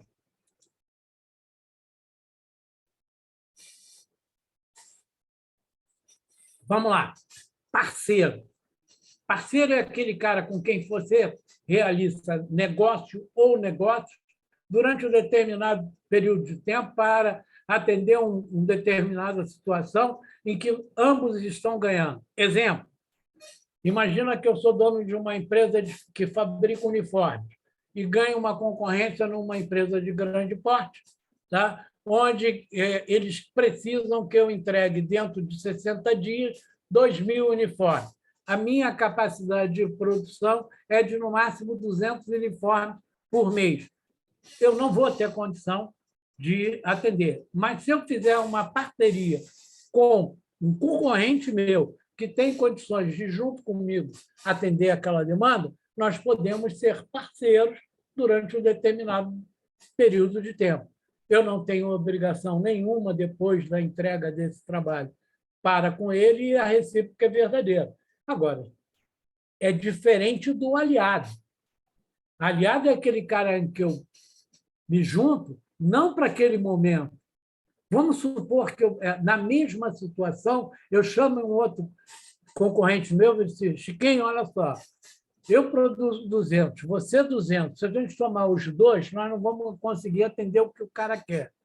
Vamos junto pegar um crédito, comprar uma ou duas máquinas, uma para mim, outra para você, para a gente poder fazer frente a esse negócio. E depois, enquanto a gente está fazendo isso, vamos montar uma equipe comercial para a gente começar a vender juntos novos negócios. Eu estou fazendo alguma coisa não com o intuito de terminou aquele e acabou. Eu estou pensando no futuro, numa aliança, o que pode significar até uma fusão no futuro e a gente se tornar uma empresa só. Não sei, mas parceria, né? Parceria pode ser momentânea. E na verdade, claramente, é até muito, vamos dizer assim, muito significativo. Você, quando casa, a primeira coisa que fazem com você é te colocar uma aliança. E o conceito é que seja para toda a vida. Isso não quer dizer que o produto não possa ser devolvido depois por N problema, né, com o produto, mas o pressuposto é que a aliança é para toda a vida. Tá? Pergunta. Vamos lá, Gabriel. Basílio, eu mencionei rapidamente, mas eu queria saber o que o senhor acha de contratar empresas geradoras de leads, focadas, obviamente, no B2B. Eu tô assim no auge desse mundo aí, tá? O que está acontecendo? De forma bem clara, tá? Depende, em primeiro lugar, do teu CAC, né? Custo de aquisição de clientes. Eles não são baratos, as empresas não são. Tem empresas boas, mas não são baratas, tá? Uhum. E eu sou favorável desde que seja de forma híbrida. O que significa isso? Uhum. O fato de você estar com toda a tua força de prospecção na mão de terceiro não vai te dar o conhecimento e know-how necessário para, numa situação de emergência, você assumir a poronga toda. Tu vai ficar na mão dele. Então, se amanhã ele chegar para você e dizer, o preço agora dobrou, que nós fizemos aqui uma reunião entre as empresas de prospecção, estamos dobrando o preço. Ou vai ou racha. Ou você paga o preço dele, ou você quebra. Ou você paga o preço dele e quebra também, porque vai quebrar de qualquer maneira, que você não vai conseguir pagar. Então, o coração de uma empresa é a área comercial. Eu não sou contra a terceirização, eu não sou contra a quarteirização ou o nome que você queira dar. Tá? No entanto, você tem que ter o conhecimento interno necessariamente sobre o domínio sobre as atividades comerciais para não ficar à mercê de... Gabriel, só lembrando, cara, que as mudanças já estão sendo tão grandes em todos os segmentos. A gente, quando fala em disruptura e coloca o volume, né, de aspectos que podem gerar disruptura em cada segmento, a gente já fica de cabelo em pé. Imagina você ter mais um, que é o fato de você não dominar o caminho de onde vem o teu negócio, os teus negócios. Até porque, Gabriel, você ainda está no início, você ainda está entendendo quem é o seu persona, você ainda está entendendo quem é o seu cliente preferencial, ideal, né? Então, e além do que, até onde eu sei, não está com dinheiro sobrando, né? Então, aquela história também, né? Para você mandar, você tem que saber mandar. Como é que você vai saber mandar se você não sabe fazer? Né? Então, é interessante você analisar aí até que ponto vale a pena na sua estratégia. E lembrando o seguinte, tá, Gabriel? Existem muitas oportunidades. Porque o que acontece? Hoje se fala muito um negócio chamado transformação digital. Né? Então, todas as organizações estão fazendo algum movimento a esse respeito.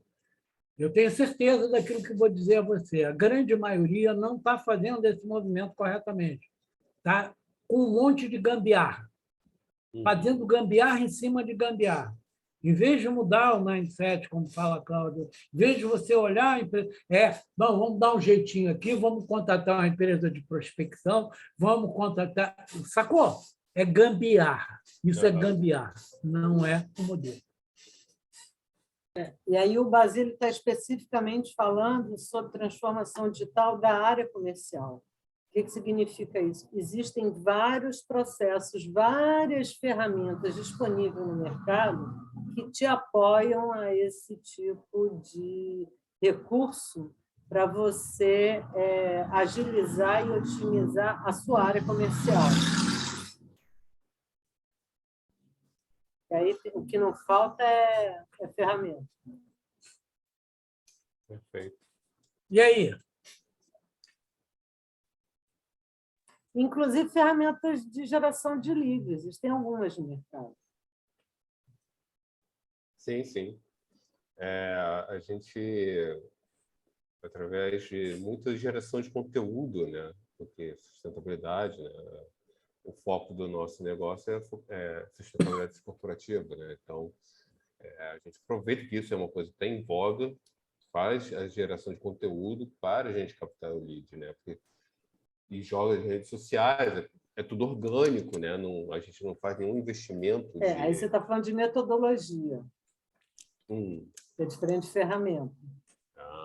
Entendi. Então, com essas ferramentas, nomeia as ferramentas, acho que todo mundo aqui vai ter MailChimp, eu vou te dar um exemplo desse. O MailChimp é uma ferramenta de divulgação de conteúdo para geração de lead, porque se você ver, você consegue acompanhar se o cara abriu ou não abriu o seu e-mail, que tipo de e-mail que teve mais aderência.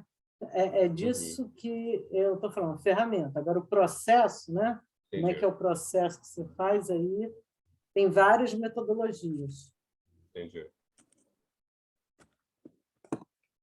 Mais alguma ferramenta, gente? Pessoal, lembrando, por favor, depois de tudo isso que a gente tem discutido aqui, né, e várias questões que vão ficar aí dentro da nossa memória 2, a nossa reflexão, várias questões que o Basílio trouxe, perguntas que a Cláudia fez e que vocês fizeram, vocês não podem esquecer de responder o nosso questionário que a Cláudia botou aí no nosso chat. Aí vocês vão lá responder, vão ficar pensando nas questões do Basílio, mas vão e respondam, né? Já botei 1 milhão de vezes, nós temos 19 participantes, só 8 responderam, eu vou assassinar os outros 19, porque aí eu tirei Basílio e Fernando, então o resto eu vou assassinar se não responder.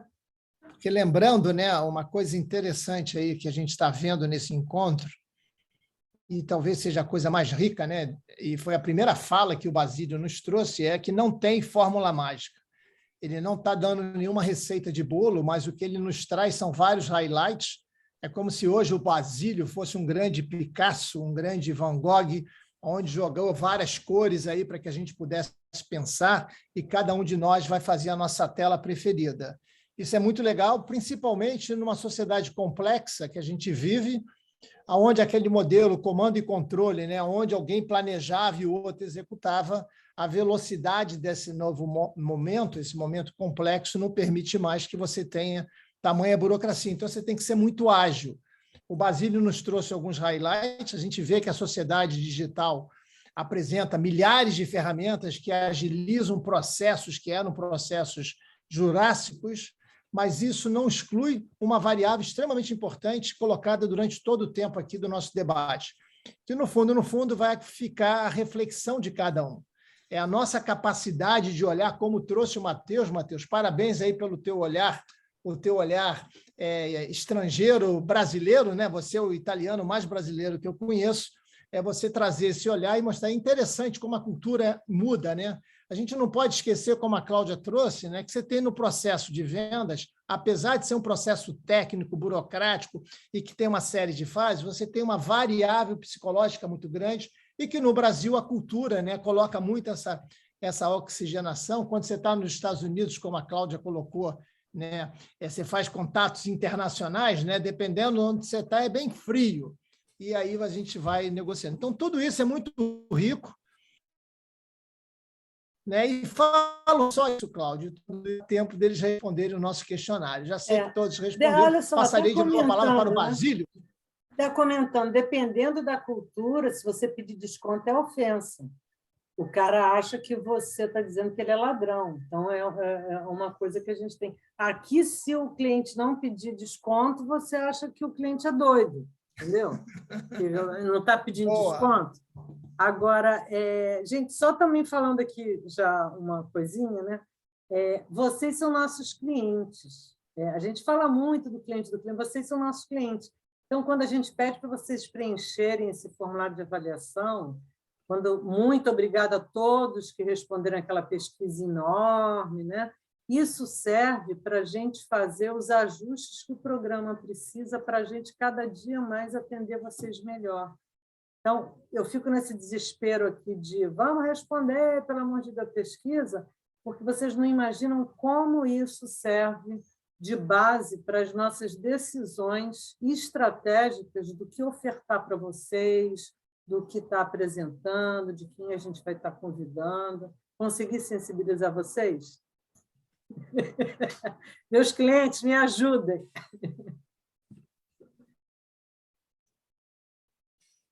Bom, da minha parte, eu estou à disposição. Como eu falei no início, eu quero retornar, quer dizer, hoje eu sou um cara que trabalha com cenários, né? Cenários lá para frente, vivo estudando, e para isso eu não só leio muito várias coisas, como também estudo e acompanho alguns malucos, mais malucos do que eu, né? E eu gosto muito de um deles, que é o Nepô, Cláudia conhece o Nepô, e ele de vez em quando traz uns convidados fantásticos. E quando a gente fala nos cenários para frente, eu faço o que hoje eu trabalho com uma certeza provisória variável, né? Eu peguei esse nome dele que eu achei fantástico, né? Certeza provisória variável. Eu não sei o dia de amanhã, mas tenho que trabalhar estratégias, né, para que eu possa efetivamente, né, tirar alguma coisa de resultado positivo dentro desse melhor entendimento que eu tenho do agora que a gente está vivendo. É muita coisa nova, é muita mudança, e isso significa muitas oportunidades. Estejam atentos, sejam espertos, usem conhecimento e mudem rapidamente, se necessário for. Como diz o pessoal, né, de como é que é? Pivota.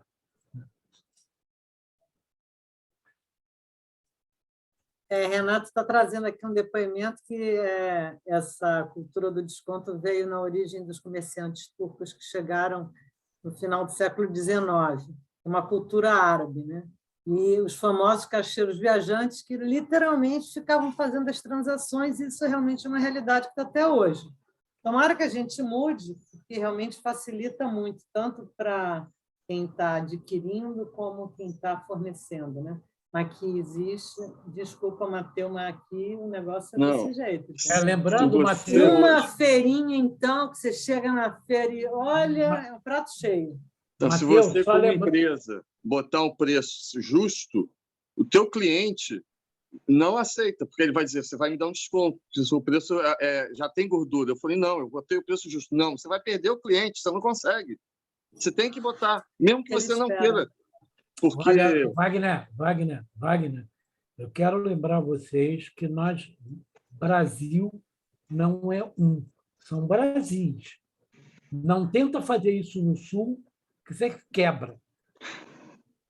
Né? E quando a gente fala em Brasil, as pessoas, não, modelo Brasil. Não, eu tenho Brasis diferentes. O Sul é uma forma completamente diferente de agir. São Paulo é completamente diferente do Rio de Janeiro, né? Norte e Nordeste é outro mundo, interior agora do país é um outro mundo que está se consolidando, e saber, né, navegar por esses Brasis é que faz a diferença. Então, quando o Matheus coloca, porque o pessoal é muito do carioca, pichichar, achar que, sabe, lá no Sul você não faz isso não, cara. Não tenta sobreviver no Sul fazendo isso, que você vai dar com burro nada. Lá o negócio é mais sério. Lá, se você bota um preço na mesa, aquele preço pode ser contestado. Mas, se você for sólido... eu quero lembrar que, quando a gente está falando assim, a gente fica esquecendo das coisas novas que estão acontecendo. Vocês já ouviram falar de demitir o cliente, não já? Você sabe o que acontece quando você demite o cliente? Alegria. Tem clientes que a melhor forma de você tratar com ele é mandar ele para o concorrente, porque ele enche tanto o saco que, se ele fizer isso com o concorrente, eu vou ganhar espaço no mercado. Tá? Essa é a primeira coisa que eu sei. Tá certo? A segunda coisa que eu sei né? Claramente, é quando eu tenho um preço justo, faço um trabalho de alta qualidade e tenho realmente diferenciais competitivos no mercado, se eu demitir um cliente reclamão e ele for para o mercado, ele não vai conseguir o mesmo trabalho que eu faço, a mesma qualidade que eu dou, pelo mesmo preço que eu cobro. Consequentemente, ele volta. E se bobear, ainda cobro mais. Pessoal, eu só queria ressaltar um detalhe aí que o Basílio trouxe para nós, que merece destaque. Ele falou do Nepô.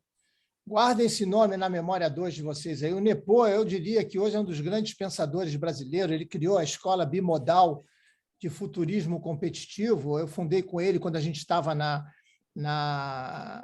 COP, mas o que é interessante é que ele traz para a gente, né, o Basílio, uma série de reflexões super legais. Por exemplo, né, tudo que a gente está conversando aqui, que o Basílio nos traz, várias ideias, hoje sendo quinta-feira, e se fizer um bom sol no fim de semana e a gente tomar todas, né, o que fica? Né, eu costumo dizer, Basílio, que cultura é tudo que fica quando você esquece o resto. Né? Então, o que fica? Por que a gente tem tanta dificuldade de mudança de atitude? Porque a gente está muito influenciado por uma determinada educação. Se a gente não desconstruir para construir, a gente não consegue nem ver o que o Basílio fala. E o Nepô, né, Basílio, ele traz essa reflexão, ele traz esse conhecimento super legal. Eu vou botar aqui no chat para vocês entrarem lá no site do Nepô, que eu acho que tem uma reflexão bacana de vocês também acompanharem. Ele escreve diariamente, né, Basílio? Impressionante. Diariamente o cara está postando às 5h35 da manhã, ele está postando aquilo lá diariamente, isso é muito legal. São pequenos aforismas que ele traz, mas que tem um impacto profundo aí, reflexivo, tanto que a gente precisa para antecipar esse futuro que está chegando aí, pessoal. Vou botar aqui no chat e já passo para a Francis aí com essa mão levantada, vem coisa boa. Francis, você está com... Ah, ela tem nariz, eu quero saber se ela tinha nariz. Desculpa, gente, que eu estou aqui na loja. Além de tudo, estou super rouca, mas não posso... Obrigada, Fernando, por você dizer que é coisa boa, mas eu fico com vergonha, com medo da expectativa que cria quando eu vou falar. Mas, enfim, eu queria só fazer um depoimento, não é exatamente uma pergunta, mas é corroborar muito do que vocês estão falando, porque a gente tem uma experiência interessante de ter uma loja aberta há 38 anos, onde eu estou agora, né? E essa loja vende commodity, a gente vende suprimento de informática. Foi a primeira loja aberta ao público de suprimentos de informática. Vocês podem imaginar inúmeras transformações que a gente já viveu nesse tempo todo. E eu acho engraçado, porque quem atuou o tempo todo nessa loja é o meu marido. Ele abriu a loja, apesar de ser uma ideia nossa, ele que abriu, ele que administra, e ele é arquiteto, assim, nunca teve uma formação forte, né, na área de gestão. E eu estou agora, depois da pandemia, que eu vim aqui para a loja para ficar junto com ele, e eu vejo o Jairo demitir cliente toda hora, porque a gente tem uma situação muito inusitada. Eu queria deixar isso para reflexão do pessoal. Se você vende commodity, né, se você vende alguma coisa que é muito fácil de comprar, que pode ser comprada facilmente pela internet, que tem inúmeros concorrentes, enfim, o que vai ser o seu diferencial e como é que você vai botar gordura para dar desconto? Porque o cara vem aqui e pede desconto mesmo, exatamente como vocês falaram, né, durante o evento todo, o pessoal vem e pede, faz questão do desconto, e a gente chega num momento, quer dizer, se eu tenho um preço mais alto, os outros não vão comprar. Quem não pede desconto não compra, porque é mais caro do que ele pagaria se ele comprar na internet, incluindo frete. Então, quer dizer, é extremamente difícil a gente estabelecer um mecanismo que nos garanta que o nosso diferencial de serviço justifique a vinda do cara aqui. A gente tem estudado muito isso. Como é que a gente vai manter a loja aberta? O que faz com que o cara queira vir aqui dar uma voltinha em Ipanema e comprar na nossa mão? E a gente acabou desenvolvendo um discurso muito interessante, que eu quero reforçar o que o Basílio falou, quer dizer, cada caso é um caso, e a gente não consegue estabelecer um mecanismo de negociação que sirva permanentemente, porque você tem que encontrar o discurso para cada uma das situações. E eu já vi o Jairo demitir muito cliente que insistia no desconto, e o cara voltava, o Jairo diz para o Jairo, meu marido, dono da loja, diz assim, ele vai voltar, ó, espera que amanhã ele está aqui de volta. Se ele não voltar ainda hoje, ele vai voltar amanhã. E dito e feito. Quer dizer, eu estou aqui só corroborando que é muito importante a gente entender que não tem fórmula de bolo, né? Não tem receita de bolo, que efetivamente a gente tem que encontrar para o nosso produto, para o nosso negócio, para a nossa maneira de operar, qual é o discurso de venda que efetivamente se materializa para cada tipo de cliente, porque isso também varia, né? Mesmo tanto no B2C quanto no B2B, tem tipos diferentes de clientes e o discurso para cada um é muito diferente. Muito obrigada, Basílio, Cláudia, Fernando, como sempre, vocês são eu bárbaros. não vou deixar de acrescentar no que você está falando, não. Não vou Por deixar favor, mesmo. vai ser uma honra. É uma brincadeirinha que eu faço que é muito legal, é a diferença entre cliente e freguês. Qual é a diferença entre cliente e freguês? Não, para todo do mundo. Basílio quebra com a gente, né, pessoal? É para você, para todo sem mundo. resposta. Qual é a diferença entre cliente e freguês? A minha Freguês sensação é que o compra cliente sempre. volta e o freguês pode não voltar. Olha só, qual é o conceito que a gente tem, né? Freguês, quem é o freguês? Freguês é aquele cara que vai na padaria e só tem relacionamento com você no momento do negócio em si. Eu vou comprar pão todo dia, então eu sou um freguês da padaria. O que é o cliente? Cliente é aquele com quem eu me relaciono além do momento de compra e venda. Um dos grandes problemas da área, especificamente B2C, é que tratam os seus clientes como fregueses e não fazem nenhuma ação para manter um relacionamento mais sadio com eles. Quando você fez a sua apresentação, Francis, eu posso te dizer porque eu tenho exatamente uma resposta pequena de uma das formas de fazer a diferença. Aqui em casa, na família, eu tenho 2 malucos de TI, tá? Cara fera. E todo mundo, obviamente, é informatizado. Tudo a gente compra hoje numa loja, tudo a gente compra numa loja em Copacabana. Por quê? Porque fomos magnificamente bem atendidos na primeira vez que fomos. Primeira vez foi minha mulher, depois fui eu, depois foi meu filho, que é dono de uma empresa de informática, depois foi minha filha, e assim foi. O que é isso? Relacionamento. O que eu disse a ele é a mesma coisa que eu estou dizendo a você. No entanto, ele nunca mandou nada para a gente. Ou seja, eu não tenho relacionamento com ele nenhum, além do momento da compra. Por quê? Se ele tem tanta coisa para me ofertar que eu gostaria. Por que eu tenho que comprar necessariamente na internet e muitas vezes correr determinados riscos que eu sei que lá, pagando um pouquinho mais, eu não vou ter?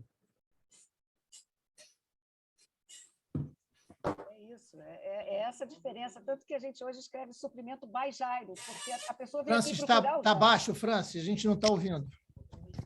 Não, exatamente isso. Quer dizer, eu tenho até essa dificuldade hoje, porque a gente tem clientes de 30 anos que vêm aqui e procuram o Jairo, porque o Jairo responde todas as perguntas, é super amigo, e a gente está justamente agora tentando criar um perfil proativo, né? Uma tentativa de ir ao cliente, não esperar que ele venha, porque a gente sempre foi muito passivo nesse aspecto, né? E a tentativa, nossa, não sei ainda qual vai ser o resultado, mas a tentativa da transformação digital é nesse sentido, de ser proativo com a nossa clientela de 38 anos, né? Eles estão cadastrados, enfim, eu não quero tomar o tempo de todo mundo, eu falo muito, mas muito obrigada, Basílio, é isso mesmo. Eu espero que a gente consiga chegar aos 40, aos 45 e alguém queira continuar depois o que a gente fez até agora, né? Bom, gente, então, se ninguém tem mais nada a comentar, estamos encerrando este evento. Lembrando de responder o questionário da Cláudia e que amanhã nós temos um evento extremamente importante para todos vocês. O evento de amanhã, como é que faz mesmo para acessar ele? Está no Coordenadas, está na plataforma, e alguns agentes estão mandando individualmente para as empresas que acompanham o link de inscrição. Se não se inscrever, porque não quer. Isso aí, pessoal. Não deixem de participar, vai ser um evento maravilhoso, o Rio Innovation Week, primeira semana de janeiro, né, de 13 a 16.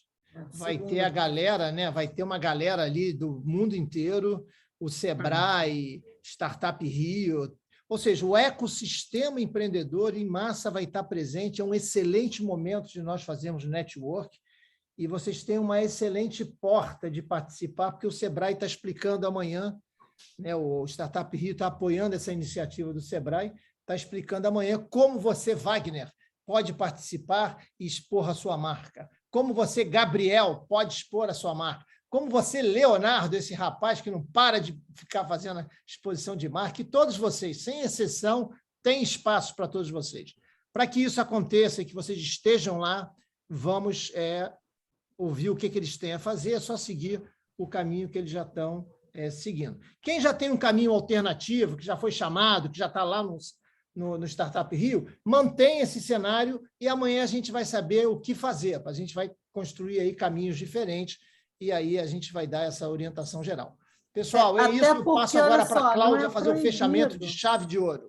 Olha só, não é proibido você participar da ação do Sebrae, participar da ação do Startup Rio, participar da SECT, participar, tem vários parceiros que estão lá, então também participar através de algum parceiro, pode participar tudo várias vezes. Então, realmente vai ser, está com a previsão de ser um evento excelente, aproveitem todas as oportunidades que estão sendo dispostas para vocês. E eu deixo aqui um beijo, até amanhã, para quem amanhã puder vir, e é isso aí. Então, amanhã acaba aí a gente entra em recesso até o dia 3. Recesso, galera! O único... Eu só queria falar o seguinte, todos nós, Basílio, da Startup Rio, entramos em recesso amanhã e não sabemos como nós voltamos, mas não se preocupem, o único WhatsApp celular que estará disponível, e olha que foi assim, voluntário, é da Cláudia. Então, qualquer coisa... Quem eu acompanho já sabe que é isso mesmo. É claro que se vocês precisarem de um socorro... Helena está balançando a cabeça. Helena me manda o WhatsApp 11h da noite, para vocês terem noção. Aí, Helena. E pior, eu ainda respondo. E você responde. Sabe que nós estamos 100% disponível, né? A gente não está disponível como trabalho, né? Mas a gente está disponível como conhecimento. Cada vez que vocês nos fazem uma pergunta, a gente aprende muito. E estar acompanhando vocês é muito legal, né? Eu sou colecionador de orquídea, eu vejo exatamente o processo que vocês vão florir logo, logo. Então, e aí amanhã, então a gente entra em recesso, dia 3 a gente tem a nossa primeira reunião de coordenação, e lá para o dia 10 a gente deve começar a soltar os comunicados de como vai ser esse próximo ciclo, mas, de qualquer maneira, se alguém tiver um desespero nesse período, falem com a gente de inovação, ou nesse momento aqui que eu estou na coordenação, podem falar comigo também. Então, Cláudia, só uma última pergunta antes de finalizar. Lá naquele cronograma passado pelo PC, diz que no dia 17 de janeiro seria o Demo Day. A gente vai ajustar. A gente ainda não, a gente não mexeu, porque a gente ainda não sabe a data. Então, para não estar mexendo toda hora, entendeu? A gente ainda não mexeu. Mas no dia 10 a gente deve fazer um cronograma todo ajustadinho, mostrando tudo, tirando as dúvidas. Já tem um monte de gente me perguntando um monte de coisa aqui. Tem critério de Demo Day, não sei o quê. Tudo isso vai ser lá na frente. A gente espera. Enquanto, na verdade, a gente fala recesso, mas é um período que a gente vai trabalhar aqui sem estar dando muita atenção para vocês, entendeu? Mas no dia 10 a gente deve começar a soltar os comunicados mais formais. Cláudio, eu amanhã não vou conseguir participar, eu estarei no meu voo para a Itália, depois de 2 anos e meio, vou voltar, graças a Deus. Então, eu queria fazer umas boas festas de coração para todo mundo, e a gente se vê no ano que vem.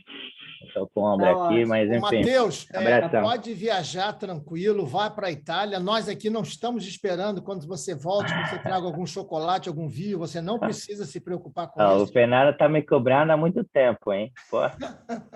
Vamos brindar aqui na Casa das Orquídeas. Você vai trazer aqui essa bebida maravilhosa. Curta Traz bastante. uma pizza para ele. Traz uma É isso pizza aí, pra vamos fazer ele. uma pizza. Legal. Valeu, pessoal. Beijão. Obrigado.